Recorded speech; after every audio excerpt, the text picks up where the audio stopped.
আসসালামু আলাইকুম রহমতুল্লাহ বরকাতু আলহামদুলিল্লাহ ওসসালাতু ওয়াসসালামু আলা রাসূলিল্লাহ ওয়া আলা আলিহি ওয়া সাহবিহি ওয়া মান তাবিআ বিহুদাহ আম্মা বাদ।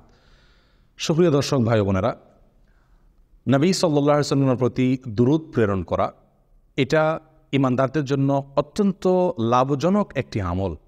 এমন একটি লাভজনক আমল যার 40টি উপকারিতার কথা বর্ণনা করেছেন আল্লামা ইবনুল কাইয়্যিম রাহিমাহুল্লাহ। তার কিতাবে তিনি নবী সাল্লাল্লাহু আলাইহি ওয়াসাল্লামের প্রতি দুরূদ পাঠের 40টি উপকারিতা, একটি দুটি বা চারটি ছয়টি নয়, 40টি উপকারিতার কথা তিনি বর্ণনা করেছেন। তার সবগুলো আমরা উল্লেখ করতে যাব না, মাত্র 5-6টি গুরুত্বপূর্ণ উপকারিতার কথা আমরা আজ আপনাদের সঙ্গে শেয়ার করতে চাই। প্রিয় বন্ধু, নবী সাল্লাল্লাহু আলাইহি ওয়াসাল্লামের প্রতি দুরূদ প্রেরণ করা, তার জন্য দুরূদ পাঠ করার মানে হলো তার জন্য দোয়া করা, শান্তির জন্য, রহমতের জন্য আল্লাহ সুবহানাহু ওয়া তাআলার কাছে আরজি পেশ করা। এটাই হলো দুরূদের সারমর্ম। দুরূদ পাঠ করা মানে হলো নবীজির জন্য দোয়া করা। প্রিয় বন্ধু, নবী সাল্লাল্লাহু আলাইহি ওয়াসাল্লামের প্রতি দুরূদ পাঠ করলে, তার প্রতি তার জন্য দোয়া করলে তার সর্বপ্রথম উপকারিতা আমরা নিজেরা লাভ করব। আমরা দোয়া না করলেও আল্লাহ তাআলা তার হাবিবের প্রতি রহমত নাজিল করবেন। আমরা দোয়া না করলেও আল্লাহ সুবহানাহু ওয়া তাআলা তার হাবিবের প্রতি রহমত নাজিল করবেন। কিন্তু আমরা দোয়া করার মাধ্যমে, আমরা দুরূদ পাঠ করার মাধ্যমে আমরা নিজেরাই লাভবান হব। প্রিয় বন্ধু, আসুন আমরা দুরূদ সম্পর্কে নবী সাল্লাল্লাহু আলাইহি ওয়াসাল্লামের বাণী থেকে গুরুত্বপূর্ণ কয়েকটি পয়েন্ট জেনে নেই, যেগুলো আমাদের সকলকে আমলটি করতে উৎসাহ যোগাবে ইনশাআল্লাহ বিইذনিল্লাহ।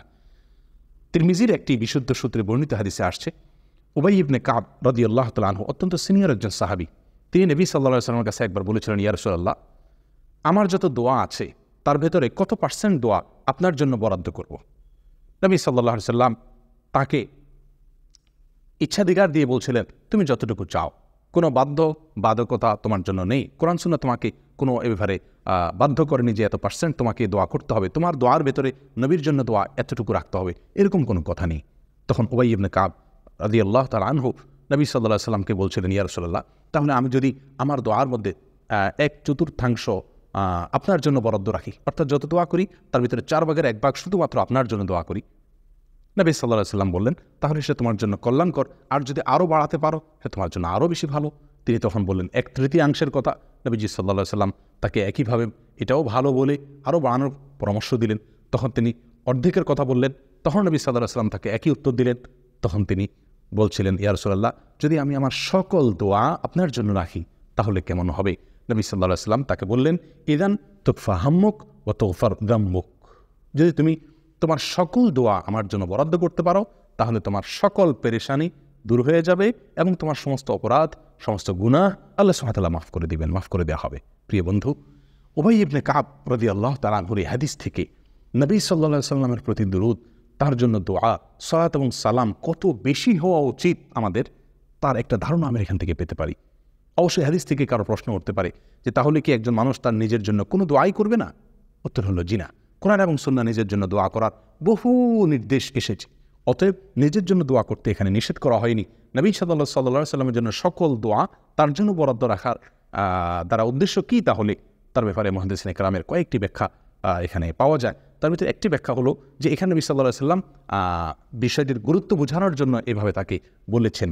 আর অনেকের ব্যাখ্যা হলো যে এর উদ্দেশ্য হলো তোমার যত দোয়া আছে তার সকল দোয়াতে নবী সাল্লাল্লাহু আলাইহি সাল্লামের জন্য দোয়া যেন শামিল থাকে, এটা হলো এর উদ্দেশ্য। যাই হোক প্রিয় বন্ধু, তার বোঝা গেল সালাত এবং সালাম এটি আমাদের অনেক অনেক বেশি পরিমাণে থাকা উচিত এবং তার দুটি উপকারিতা এ হাদিস থেকে আমরা পেয়ে গেলাম। এক, আমাদের চিন্তা পেরেশানি দূর হবে। দুই, আল্লাহ সুবহানাহু ওয়া তাআলা আমাদেরকে ক্ষমা করবেন। প্রিয় বন্ধু, অন্য এক হাদিসে আসছে নবী সাল্লাল্লাহু আলাইহি সাল্লাম বলেছেন, সলাতুকুম আলাইয়া যাকাতুন লাকুম, আমার প্রতি তোমরা যে দুরূদ পাঠ করে থাকো, সালাত সালাম পেশ করে থাকো, এটি তোমাদের জন্য পবিত্রতার কারণ। এর ফলে তোমরা পবিত্র হবে, আল্লাহ তাআলা তোমাদেরকে পবিত্র করবেন। প্রিয় বন্ধু, আল্লাহ পরিচ্ছন্ন করবেন, পবিত্র করবেন নোংরামি থেকে, অপবিত্রতা থেকে, নাপাকি থেকে। অতএব নবী সাল্লাল্লাহু আলাইহি ওয়াসাল্লামের প্রতি বেশি বেশি দুরূদ আমাদের পাঠ করতে হবে। এর ফলে আমরা নিজেরা পবিত্র হতে পারবো। 3 নম্বর আমরা উপকারিতা এখান থেকে পেয়ে গেলাম। নাম্বার 4, আল্লাহ সুবহানাহু ওয়া তাআলা নবী সাল্লাল্লাহু আলাইহি ওয়াসাল্লামের প্রতি দুরূদের মাধ্যমে আমাদেরকে যে নিয়ামতটি দিয়ে ধন্য করবেন সেটি হলো আমরা নবীজির দোয়া দ্বারাই ধন্য হতে পারবো। আমরা স্বয়ং রাসূলুল্লাহ সাল্লাল্লাহু আলাইহি ওয়াসাল্লামের দোয়া আমরা অর্জন করতে পারবো। প্রিয় বন্ধু, আজ দুনিয়াতে কোনো বড় আলেম, কোনো বড় নেককার, কোনো বড় বুজুর্গ, কোনো ভালো মানুষ, বিশ্ববিখ্যাত কোনো আলেম, কোনো শেখ, কোনো বড় স্কলার, মক্কার হারামের ইমাম, মদিনার হারামের ইমাম যদি আমার জন্য 2 হাত তুলে দোয়া করেন, আমার জন্য অনেক দোয়া করেন কল্যাণের, তাহলে আমরা কতই না খুশি হব এবং তাদের দোয়া লাভের জন্য আমরা কতই না চেষ্টা করি। প্রিয় বন্ধু, স্বয়ং নবী সাল্লাল্লাহু আলাইহি সাল্লাম আপনার জন্য দোয়া করবেন যদি আপনি তার প্রতি দুরূদ নাযিল করেন। এবং এই বিষয়ে নবী সাল্লাল্লাহু আলাইহি সাল্লামের অনেকগুলো হাদিস বর্ণিত হয়েছে, যে হাদিসগুলোর সারমর্ম হলো এই যে তিনি তার জন্য দুরূদ পাঠ করা হলে তিনি তার জবাবে আমাদের জন্য আল্লাহ তাআলার কাছে দোয়া করেন এবং রহমতের প্রার্থনা তিনি নিজেও করেন। নবী সাল্লাল্লাহু আলাইহি সাল্লাম এরকমভাবে এক হাদিসের ভিতরে আসছে সহিহ মুসলিমের, তিনি বলেছেন, তোমাদের কেউ যদি আমার কাছে সালাম পেশ করে, সালাত পেশ করে, তাহলে আমার কাছে একজন ফেরেশতা যখন ওটা পেশ করেন, ওটা উপস্থাপন করেন, তখন আমি তার জবাবে ওই সালাত পাঠকারী ব্যক্তির জন্য তার জবাব দিয়ে থাকি, জবাবি সালাম দিয়ে থাকি, অর্থাৎ আমিও তার জন্য শান্তির দোয়া করে থাকি। আল্লাহ সুবহানাহু ওয়া তাআলা বলেন, ওয়াসাল্লি আলাইহিম ইন্না সালাতাকা সাকানুন লাহুম। হে রাসূল, আপনি আপনার উম্মতের জন্য দোয়া করুন, আপনার দোয়া তাদের জন্য শান্তির কারণ। প্রিয় বন্ধু, সালাত এবং সালাম নবীর প্রতি প্রেরণ করলে স্বয়ং নবীজির দোয়া আমরা লাভ করতে পারবো। প্রিয় বন্ধু, নবী সাল্লাল্লাহু আলাইহি সাল্লামের এক হাদিসে তিনি বলেছেন যে ইন্নাল্লাহা ওয়াক্কালা মালাকাম মিনাল মালাইকা, আল্লাহ তাআলা ফেরেশতা নির্ধারণ করে রেখেছেন কি কাজের জন্য? যে ফেরেশতার কাছে সমস্ত আদম সন্তানের বায়োডাটা দেওয়া আছে, সবার নাম ধাম দেওয়া আছে। যখনই কেউ দুরূদ পাঠ করে, ওই ফেরেশতা নবী সাল্লাল্লাহু আলাইহি সাল্লামের কাছে সেই দুরূদকে পেশ করেন এবং বলেন, ইয়া রাসূলুল্লাহ, আপনার উম্মতের অমুক সদস্য, অমুকের সন্তান অমুক, সে আপনার প্রতি দুরূদ পাঠ করেছে, দুরূদ প্রেরণ করেছে। তখন নবী সাল্লাল্লাহু আলাইহি সাল্লাম তার জবাব দিয়ে থাকেন, অর্থাৎ তিনিও তার জন্য রহমতের দোয়া করে থাকেন। প্রিয় বন্ধু, যত বেশি আপনি ইস্তেগফার করবেন, তত বেশি নবীজির দোয়া লাভ করতে পারবেন। দিনে যদি আপনি 100 বার ইস্তেগফার করেন, তার মানে আপনি 100 বার নবী সাল্লাল্লাহু আলাইহি সাল্লামের দোয়ার ভাগীদার আপনি হতে পারলেন। আসুন এটাকে আমাদের জীবনের অংশ বানিয়ে নিই। তাহলে দোয়ার 4 নম্বর উপকারিতা হলো নবী সাল্লাল্লাহু আলাইহি সাল্লামের দোয়া, ইস্তেগফার, সালাতের 4 নম্বর উপকারিতা হলো আমরা নবী সাল্লাল্লাহু আলাইহি সাল্লামের দোয়ার ভাগীদার হতে পারবো, দোয়ার অংশীদার হতে পারবো। সালাত এবং সালামের আরেকটি গুরুত্বপূর্ণ উপকারিতা হলো যে এর ফলে আমরা আল্লাহ সুবহানাহু ওয়া তাআলার রহমত আমাদের প্রতি নাজিল হবে। নবী সাল্লাল্লাহু আলাইহি ওয়াসাল্লাম বিখ্যাত একটি হাদিস আমরা অনেকেই জেনে থাকার কথা, তিনি বলেছেন, মান সাল্লা আলাইয়া মাররাতান সাল্লাল্লাহু আলাইহি আশারা, যে ব্যক্তি আমার প্রতি একবার দুরূদ পাঠ করবে, আমার জন্য একবার সালাত সালাম পেশ করবে, আল্লাহ তাআলা তার জন্য 10 বার রহমত নাজিল করবে। একের বিনিময়ে 10, সে আমার জন্য একবার রহমত নাজিল এর দোয়া করবে, আল্লাহ তাআলা তার জন্য 10টি রহমত 10 বার, তার জন্য একটির বিনিময়ে 10টি বার তার প্রতি আল্লাহ তাআলা রহমত নাজিল করবেন। প্রিয় বন্ধু, অতএব আসুন এই সালাত এবং সালামকে আমরা খুব গুরুত্বের সাথে অবসর সময়গুলোতে যখন সুযোগ পাই আমরা সালাত এবং সালামের অভ্যাস করি, নবী সাল্লাল্লাহু আলাইহি ওয়াসাল্লামের প্রতি দুরূদ প্রেরণ করার চেষ্টা করি, তাহলে আমরা আল্লাহ সুবহানাহু ওয়া তাআলার রহমতের ভাগীদার হতে পারবো, আল্লাহর রহমতের মালিক আমরা হতে পারবো। প্রিয় বন্ধু, পেরেশানি দূর হয়ে যাবে, আল্লাহ তাআলা আমাদেরকে ক্ষমা করে দিবেন এবং এর মাধ্যমে স্বয়ং নবী সাল্লাল্লাহু আলাইহি ওয়াসাল্লামের দোয়ার ভাগীদার আমরা হব। আল্লাহ তাআলা আমাদেরকে পবিত্র করবেন, আল্লাহ তাআলার রহমত আমাদের প্রতি নাজিল হবে। আরও বহুবিধ উপকারিতা রয়ে গেছে। প্রিয় বন্ধু, সবসময় দুরূদ পাঠ করা যায়, বিনা ওযুতেও দুরূদ পাঠ করা যায়, বাথরুম ছাড়া, শুধুমাত্র টয়লেট ছাড়া, আর বাকি যে কোনো জায়গাতে আপনি পবিত্র থাকলেই, ওযু যদি নাও থাকে তবুও আপনি দুরূদ পাঠ করতে পারেন। এবং এই দুরূদ পাঠ অত্যন্ত সহজ একটি আমল। সবচেয়ে সহজ দুরূদ হলো সাল্লাল্লাহু আলাইহি ওয়াসাল্লাম। আমরা সাধারণত আজকাল নবী সাল্লাল্লাহু আলাইহি সাল্লামের নাম শুনলে হয়তো বড় যে সাল্লাল্লাহু আলাইহি সাল্লাম অনেকে বলি, আবার অনেকে বিভিন্ন উপলক্ষে কোনো নতুন ঘর, নতুন দোকান, নতুন বাড়ি, এগুলো উদ্বোধন উপলক্ষে মিলাদের নামে আমরা হয়তো কিছু গতানুগতিক দুরূদ পাঠ করি। প্রিয় বন্ধু, এটা নয়। দুরূদ হলো চলতে ফিরতে, উঠতে বসতে, আগে পরে প্রত্যেকটি দোয়াতে আমরা দুরূদ পাঠ করতে হবে। আল্লাহ সুবহানাহু ওয়া তাআলা সালাতের মতো ইসলামের সবচেয়ে ঈমানের পরে গুরুত্বপূর্ণ বিষয়, সেখানে একটা অংশ রেখে দিয়েছেন সালাতকে, অর্থাৎ নবী সাল্লাল্লাহু আলাইহি ওয়াসাল্লামের প্রতি দুরূদকে। তাহলে বোঝা গেল যে দুরূদ আমাদের প্রত্যেকটি দোয়াতে নবীর জন্য দুরূদ থাকা উচিত এবং উঠতে বসতে চলতে ফিরতে অবসর সময়গুলোতে নবীর জন্য দোয়া আমাদের মুখে জারি থাকা উচিত। তার লাভ আমরা নিজেরাই ভোগ করব।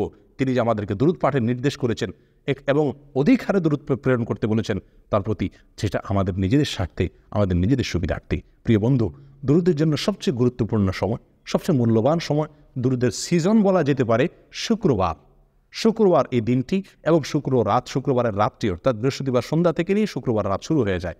বৃহস্পতিবার সন্ধ্যায় সূর্য যাওয়ার সঙ্গে সঙ্গে শুক্রবারের হিসাব শুরু হয়ে যায়।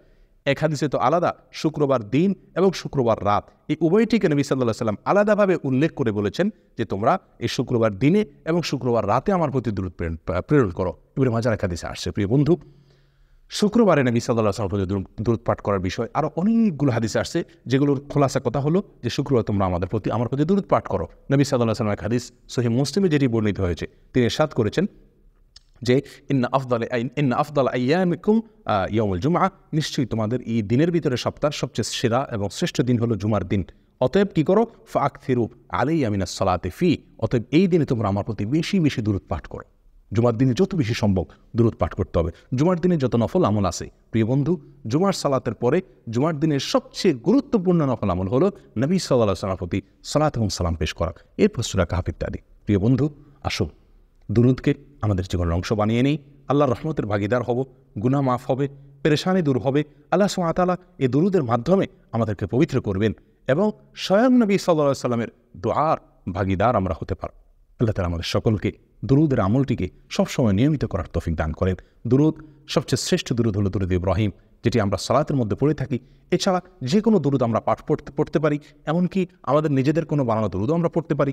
তার জন্য দোয়া যে কোনো ভাষায় হতে পারে, নিজের ভাষায় মাতৃভাষায়ও হতে পারে। শুধু লক্ষণীয় হলো একটি বিষয়, সেটি হলো নবীজির জন্য কোরআন এবং সুন্নাহর বাইরে নিজেদের ভাষায় যদি কোনো দুরূদ আমরা তার জন্য প্রেরণ করি, পাঠ করি বা তার জন্য কোনো দোয়া করি, তাহলে সেটি অবশ্যই তার ভেতরে এমন কোনো কথা থাকতে পারবে না যেটি কোরআন এবং সুন্নাহ অ্যালাউ করে না।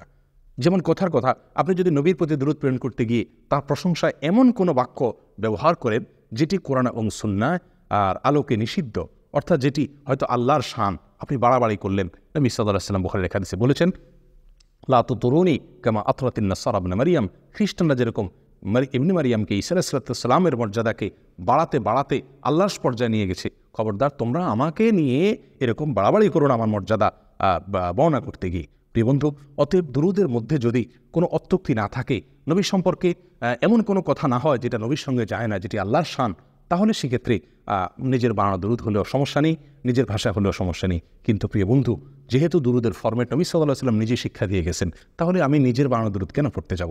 সবচেয়ে উত্তম দুরূদ ইব্রাহিম পাঠ করা এবং সবচেয়ে সংক্ষেপ দুরূদ হলো সাল্লাল্লাহু আলাইহি ওয়াসাল্লাম।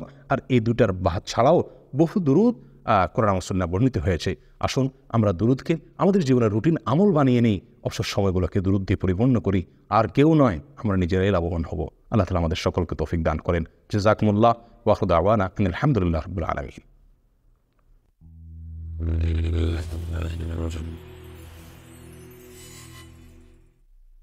আমলে জিন্দেগি, সহজ ও সঠিক রাস্তার সন্ধানে